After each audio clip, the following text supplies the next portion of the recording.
Bonjour, bienvenue au lendemain du conseil du 16 décembre 2024, la dernière séance de l'année. Certains m'ont posé la question à savoir quand est-ce qu'on allait annoncer le budget de la ville d'Amos. Oubliez ça pour le mois de décembre, c'est pas parce qu'on n'est pas prêt, c'est parce qu'il faut attendre en janvier que la fusion avec Saint-Félix soit réalisée. On a eu le décret, tout est positif, il n'y a pas de crainte à avoir de ce côté-là. Mais en même temps, on va avoir deux nouveaux conseillers municipaux, Éloi puis Félix, qui seront avec nous, qu'on a déjà rencontrés d'ailleurs. Je peux vous garantir que le budget il est presque terminé, mais on va tout vous présenter ça à la mi-janvier. Alors, pour les points, il y en avait quand même plusieurs. Là. On a autorisé 3 conseillers municipaux à aller aux assises de l'Union des municipalités du Québec, qui va se tenir à Québec du 14 au 16 mai. C'est M. Bédard, M. Roy et Mme Michaud qui vont m'accompagner. On a aussi renommé Annie Canville au conseil d'administration de l'Office d'habitation du berceau de l'Abitibi. Bon, c'était Joël qui était là. Il faut la nommer à chaque année. Elle voulait continuer son mandat. Très content de son travail. On a aussi, bon, vous savez, quand on fait des avis publics, là, on a besoin d'en faire la promotion ou du moins d'aviser la population. On fait ça, entre autres, là, sur nos médias sociaux, mais on le fait aussi dans le journal Le Citoyen via Medialo. Et je sais qu'il y a des villes qui s'en vont vers le sans-papier, ils sortent un petit peu là, des journaux là, plus traditionnels. Ça reste qu'on sait qu'on a une population qui est vieillissante, qui a encore besoin de cette information-là. Alors, jusqu'au 31 décembre 2027, on a encore une entente avec le citoyen pour maintenir notre page d'information La Mossoie, mais aussi pour faire les avis publics. On a nommé des préposés au stationnement de l'hôpital. Nancy Brochu, Joanne Lamarche et Gilles Taupin. Eux, ça prend une résolution de la ville pour qu'ils aient le droit de faire des constats d'infraction. On a aussi eu une demande de la communauté Abitibi-Winnie de Picogan. Si vous passez dans le coin, vous avez sûrement constaté qu'il y a beaucoup de travaux qui se font. Il y a vraiment une nouvelle artère plus commerciale et industrielle qui va être développée.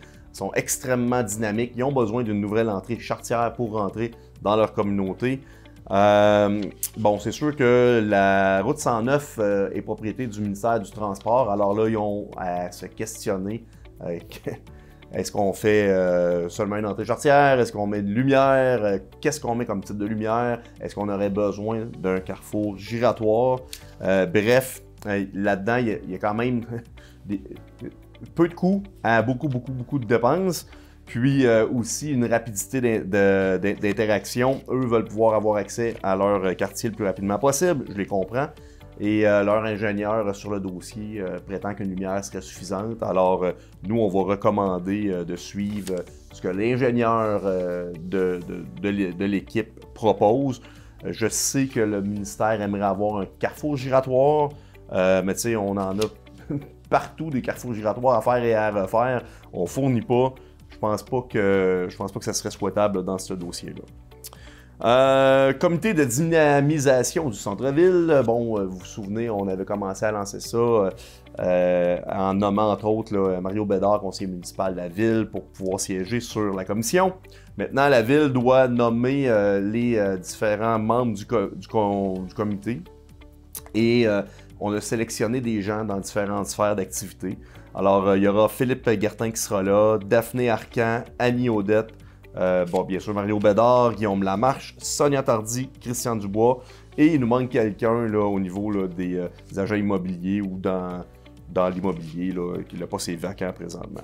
Alors, une super belle équipe qui va travailler avec Luc Valcourt pour dynamiser le centre-ville. Il y a un plan d'action, il y a de l'argent, on va s'assurer que tout ça fonctionne bien. Quelque chose qui fonctionne un petit peu moins bien, la station 55, il y a des activités encore de prévues, mais je sais que bon, il y a une grosse restructuration à faire là, au niveau là, des finances de cet organisme-là. La ville a acheté l'ancienne gare il n'y a pas longtemps. On était en location à l'époque. On veut maintenir les activités, on a confiance en l'organisation. Là, c'est plus une question de finance. On va s'impliquer financièrement, on va s'impliquer avec sous forme de prêt. On sait que la Corporation de développement communautaire va aussi s'impliquer pour faire le suivi, un peu plus de gouvernance de l'organisation, mais on va être présent, On le sait que c'est important pour nos 55 ans et plus. Alors, même si les nouvelles ne semblent pas tellement bonnes présentement, n'ayez crainte, on va s'assurer que ça fonctionne. Lieu d'enfouissement technique, on a une plateforme de compostage. J'en ai parlé souvent, là, mais là, je suis tellement exaspéré par ce dossier-là. Un gros projet qui a coûté plus d'1 million de dollars et qu'on a eu peu de subventions. Mais pour obtenir le peu de subventions qu'on a eu, il faut quand même faire une évaluation de la diminution des gaz à effet de serre générés. Là, on s'en va là, avec Stantec pour 3 ans, donc de 2025 à 2027, pour faire cette fameuse analyse-là. C'est 77 000 $ qui vont être investis. On s'entend là sur une subvention d'à peine, je vais dire 300 000 là, parce que là, on s'est tout le temps coupé.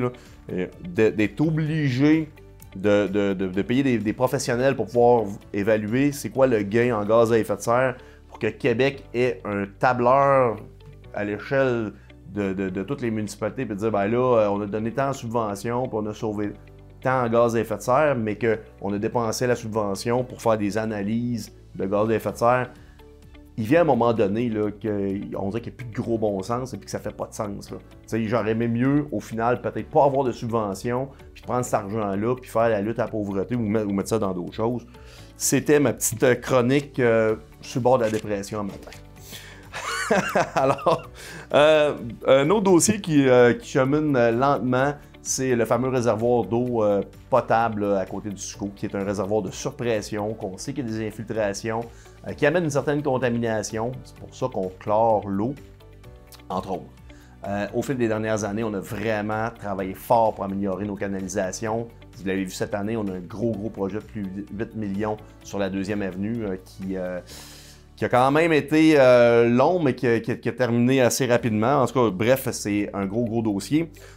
Juste pour vous mentionner, qu'à la Ville d'Amos, on a beaucoup mis d'argent dans nos infrastructures, dans les canalisations, et c'est principalement la dette d'Amos présentement. L'objectif là-dedans, c'était de se remettre à neuf pour les 50-60 prochaines années. Le réservoir, on a eu une analyse d'ingénierie très fine par rapport à nos projections qu'on avait. On sait comment est-ce qu'on veut faire les réparations. C'est un projet de plus de 4 millions, entre 4 et 5 millions. Je ne veux pas rentrer trop dans les détails, mais ça sera une réfection du bâtiment et des 2 réservoirs qui sont là, plutôt que d'aller vers un neuf. Maintenant, on redépose le projet dans Primo 2023. Normalement, on est capable d'aller chercher des sommes dans ce programme-là.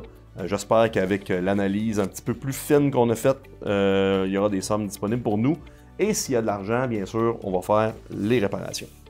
4 nouveaux employés, machinerie lourde, on en a 2, Michel Dutil et Samuel Paquette. On a secrétaire commis, Julie Paradis, qui était déjà à l'embauche de la ville, qui est un transfert de poste. On a aussi un mécanicien classe A, Marc-André Pillon. Transport adapté, comme ils sont dans notre périmètre comptable, mais qui ont un conseil d'administration indépendant, il faut quand même faire l'approbation des budgets et des tarifications pour 2025. C'est un budget là, qui est équilibré, mais qui s'élève à 604 000 $, qui n'est pas peu dire quand même. On trouve ça important, le transport adapté, puis on va maintenir notre participation. J'en profite pour parler des statistiques de la construction. Au mois de novembre, on a eu pour 2,4 millions d'investissements, contrairement à 570 000 en 2023. On est rendu à près de 46 millions comparé à 32 millions, donc ça va quand même assez bien, là, une reprise économique là, en 2024. Je m'attends qu'en 2025, ce soit encore mieux. C'est quand même ça notre petite séance. On a fini ça dans l'émotivité. Claudine Maurice, qui est notre greffière depuis 12 ans. Alors, c'est très émouvant de savoir que Claudine part à la retraite. Jeune retraitée, je suis très content du travail qu'elle a effectué chez nous. Elle a toujours été très diligente, très disponible, très honnête aussi dans ses interventions. Je souhaite vraiment là, de profiter de la vie, de faire tous les voyages qu'elle veut faire dans l'avenir, puis qu'elle profite du temps avec son chum et ses enfants. J'en profite aussi parce que c'est la dernière avant les fêtes pour vous souhaiter un joyeux Noël. Passez du temps en famille, prenez le temps de vous reposer. Faites les petites réparations dans vos maisons qui tardent tout le temps, là, que vous n'avez pas le temps de faire. Faites ça avec un petit verre de vin, vous allez avoir plus de plaisir. Mais passez un beau temps des fêtes, soyez prudents. Et puis en même temps, je vais vous souhaiter une belle année 2025. Je sais qu'en 2024, on a eu une grosse année.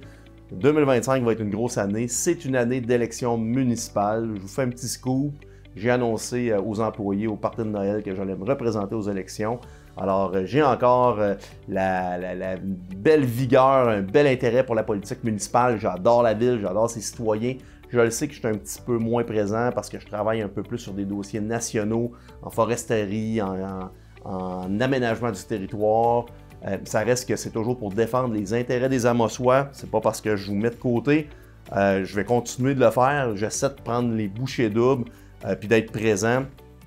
Mais c'est avec tout mon cœur et mon bonheur là, que j'espère continuer pour les 4 prochaines années. Alors, vous aurez la chance de voir un peu là, dans les prochains mois là, les candidats et tout ça. Puis ça sera à vous de décider. C'est ça la beauté de la démocratie, mais soyez certains que je vais me présenter aux prochaines élections municipales.